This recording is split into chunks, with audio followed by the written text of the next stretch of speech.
Good morning, students. I am Dr. Mahjabin Fatima from Saga Institute of Research and Technology. Today I am taking topic of signal flow graph.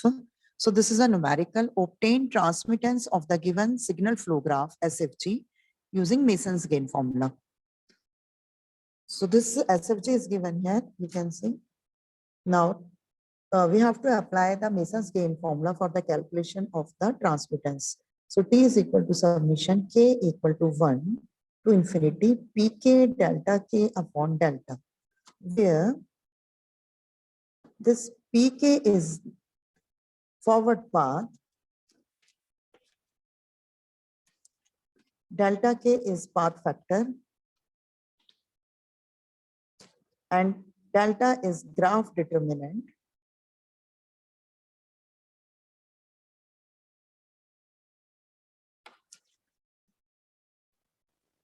And this graph determinant is equal to 1 minus sum of all individual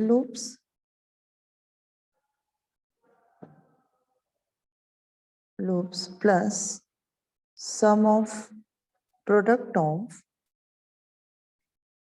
pairs of non-touching loops.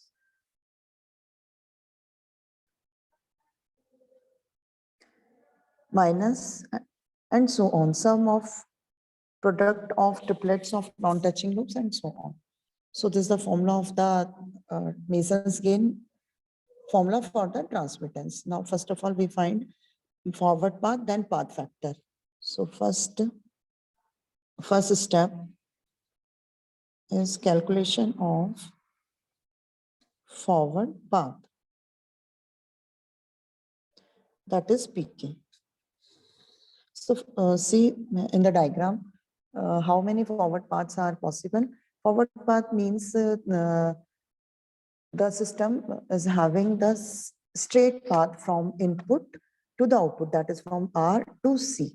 So you can see from R to C, the forward path is A, B, C, D. If I'm writing forward path or the loops, then the transfer function or present on the nodes, present on the arrow will be going to multiply. So the forward path is A, B, C, D. So this is starting from R and terminating on the C. So this is our forward path. So for this first forward path is A, B, C, D. So I'm writing here P1 equal to A, B, C, D. See the number of nodes. How many nodes are involved in this? This is the node number 1, 2, 3, 4, 5. So node number 1, 2, 3, 4, 5. All nodes are involved in this. This is the first forward path. Now next forward path is, you can see here, starting from the input and it is going towards the output. So this is also a forward path. So I'm writing the value is what? A and G. So this is the second forward path, A and G, and the nodes involved here are 1, 2, and 5. So is there any other forward path? Is it possible? If we see the system, like if I'm seeing here, watching here, so is this a forward path moving from here and going back here and going in this direction? No, this is not possible since this node is repeated here.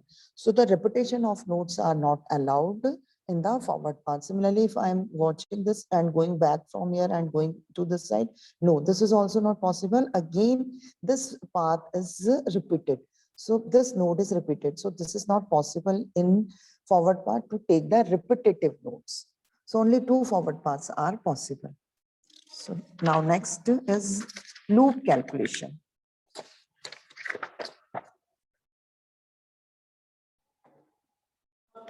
Now second point is number of loops. So see in this in the loops. So the loop is what?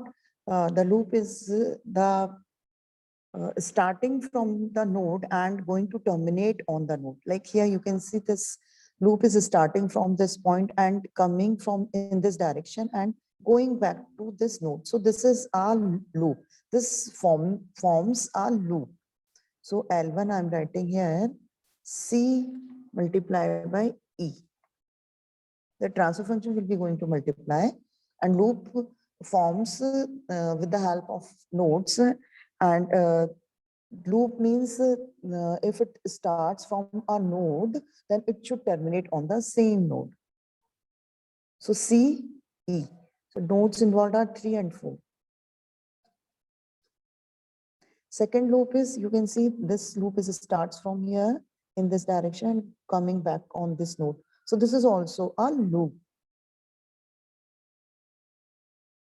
Nodes are 4 and 5. So next loop C. So this starts from this node and going back to this node. So this is also a loop. The value is F. The node involved is only 2. So there are 3 loops present in this. And if you say, if you can see, is there any other loop? No, there is no other loop. If I am watching here, so this is not coming back, and if it is coming back here, then but it is not going in this direction. So there is no other loop. Only 3 loops are present here. So now moving on for the calculation of the path factor. So I'm making a table of the loops L1, L2, and L3. So this is the calculation number 3. This is for the path factor calculation.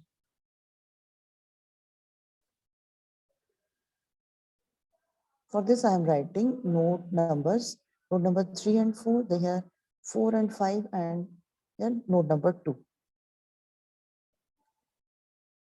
Write the forward path nodes. First, P1 is having nodes of 1, 2, 3, 4, and 5. Forward path P2 is having nodes of 1, 2, 5. So see,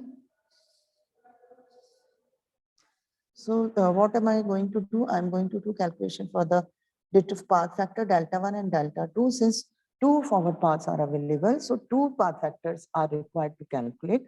For this purpose, now see here, see whether this loop is touching to this loop or not.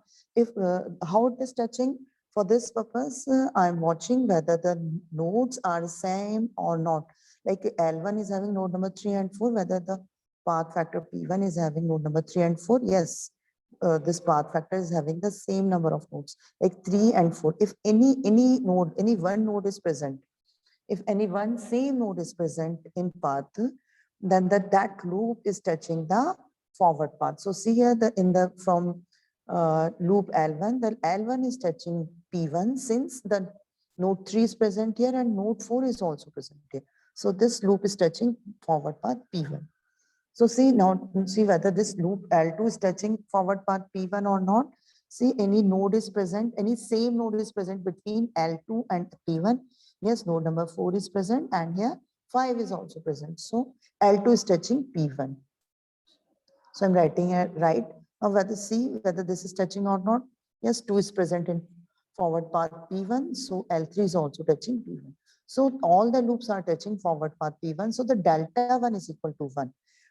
If any of the loop does not touch the forward path, then that loop value will be subtracted from this 1. But here you can see all the loops are touching forward path P1. So delta 1 is equal to 1. Now I'm going to calculate the value of delta 2. See whether the L1 is touching this one. You can see L1 is not touching here since 3 is not present here and 4 is also not present here. So loop L1 is not touching forward path P2. So see whether this L2 is touching or not. Yes, L2 is touching here. Node number 5 are same in L2 and P2. So this is touching. Now see whether L3 is touching P2 or not. Yes, L3 is also touching. Says node number 2 is present here. So this is also touching. So delta 2 becomes 1 minus L1 since L1 is not touching. So the value of delta 1 is 1 and value of delta 2 is equal to 1 minus L1. So the value of L1 is equal to CE. So I'm writing here CE, 1 minus CE. So this is about the path factors. Now, next I'm going to calculate the value of graph determinant. So delta is equal to 1 minus L1 plus L2 plus L3. Here, 3 individual loops are present. So I wrote the summation of individual loops. Now I want to see whether whether any non-touching loop is present. So see, come back to this point. So see loop L1, L2, take a pair L1, L2. So see whether these are touching to each other or not. You can see here node number 4 is present. So L1 and L2 are touching to each other. Now check these two nodes, whether these are touching to each other, whether this 2 is present here. No, 2 is not present. So this L2 and L3 is non-touching loop. Now next, I am taking pair of L1 and L3. Now see again, check out whether these are touching loop or not. So node 2 is not present here. So this is also non-touching loop. So there are two non-touching loops. What are that? L2, L3. L2, L3 is non-touching loop, and L1, L3 is also non-touching loop. So these are the non-touching loops.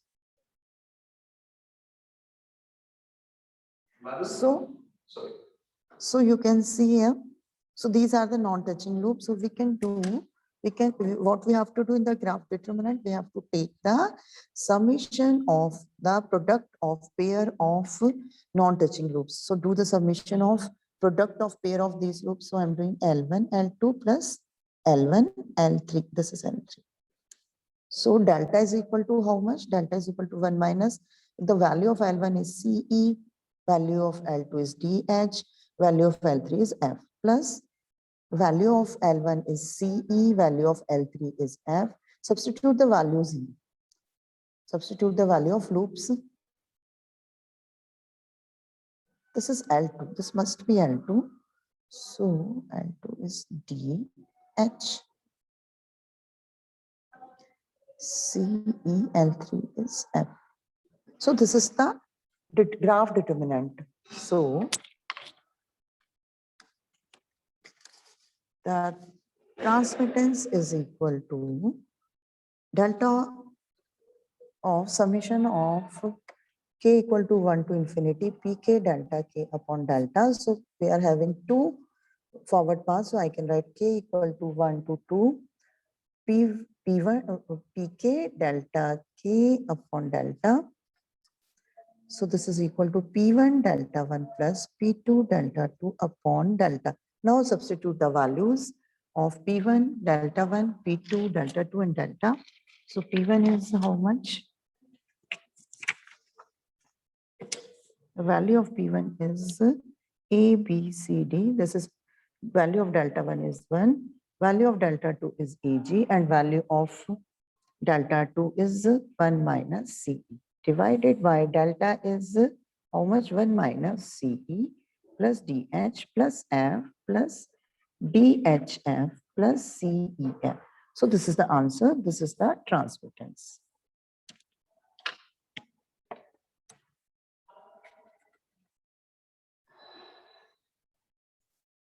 So in this manner, the transmittance or transfer function of a system can be calculated with the help of Mason's scale formula. So this completes this lecture. Thank you.